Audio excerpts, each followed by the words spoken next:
La mission commerciale et d'investissement agro-industriel est une plateforme initiée par le cabinet Afrique, organisation qui œuvre pour la promotion d'une coopération économique entre les Pays-Bas et le Tchad, et ceci dans une perspective d'un partenariat diversifié. Cette année, s'est tenue la 4e édition placée sous le thème « Financement des entreprises tchadiennes par les partenaires techniques et financiers du Tchad, banques et institutions internationales ». Les activités se sont déroulées du 10 au 12 décembre 2018 en N'Djamena, dans un hôtel de haut standing.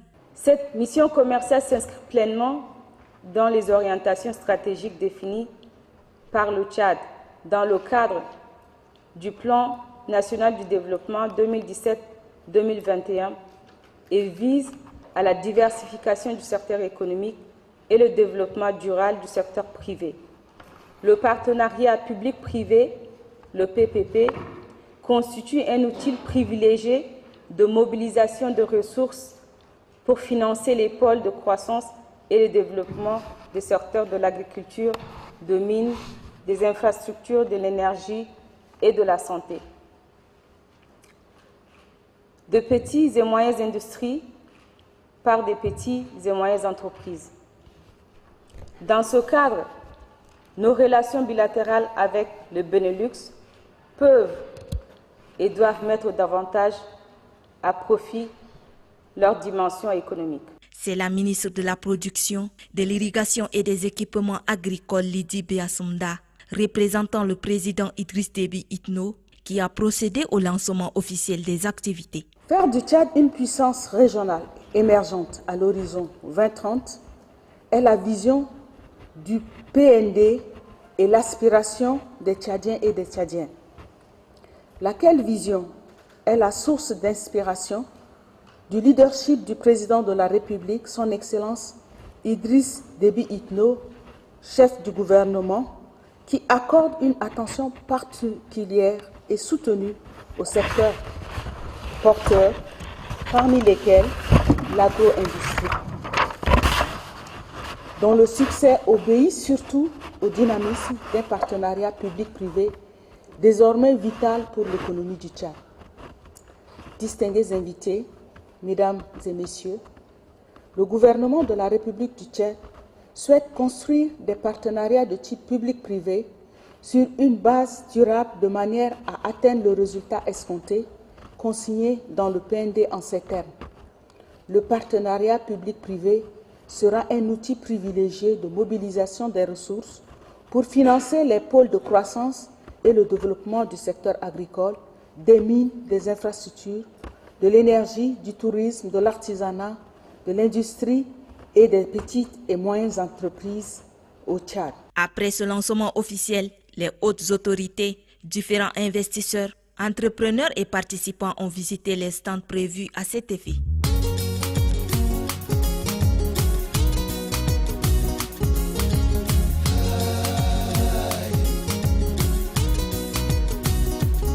Les jours se suivent mais ne se ressemblent plus. Les choses ne sont plus ce qu'elles étaient autrefois. L'eau a coulé sous les ponts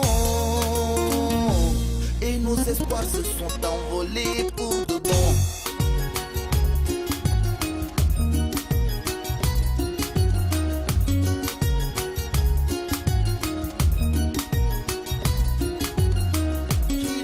Comment a-t-on fait pour en arriver là? On avait tout pour être si heureux et même les dieux nous ont donné le choix. On pouvait voler et même toucher les cieux.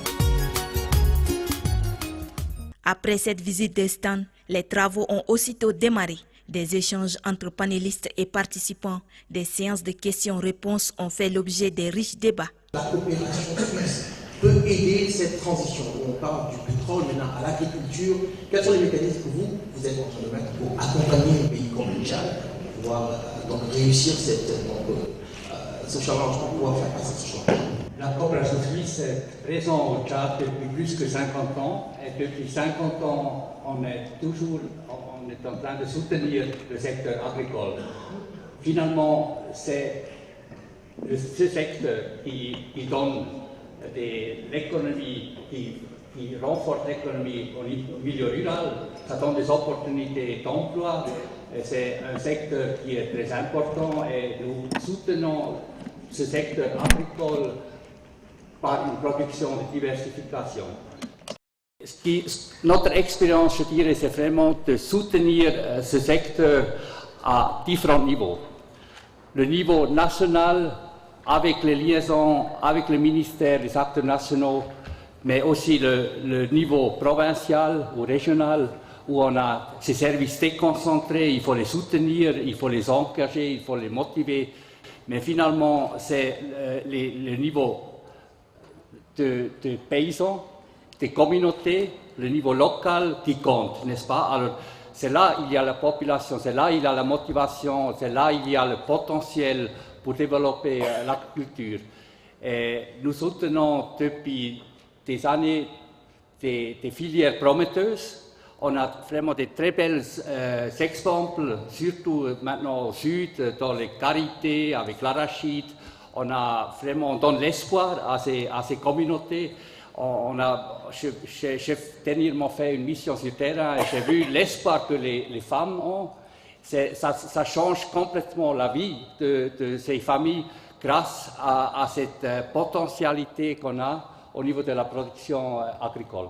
Le représentant de la BDAC qui dit tout à l'heure que le secteur privé n'existait pas, et c'est maintenant que le secteur privé tchadien commence à exister, je souhaite apporter une information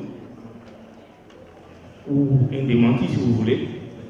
Le secteur privé tchadien a toujours existé, mais malheureusement ignoré. C'est maintenant que le secteur privé tchadien est en train d'être considéré. Ce secteur privé qui existait, c'est par rapport au marché public, par exemple. Si le marché public, les marchés publics n'existaient pas, certaines entreprises privées n'existeraient même pas. Vous voyez, c'est-à-dire que si l'État ne donnait pas de marché, ces entreprises n'existaient que par rapport au marché offert par l'État.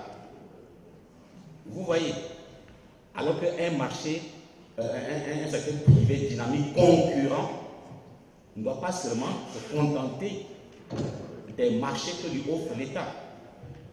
Et entre-temps aussi, au plan infrastructurel, des agences comme l'ANI n'existaient pas. Donc, ça rendait les choses plus compliquées. Aujourd'hui, je disais que l'État a déblayé le terrain.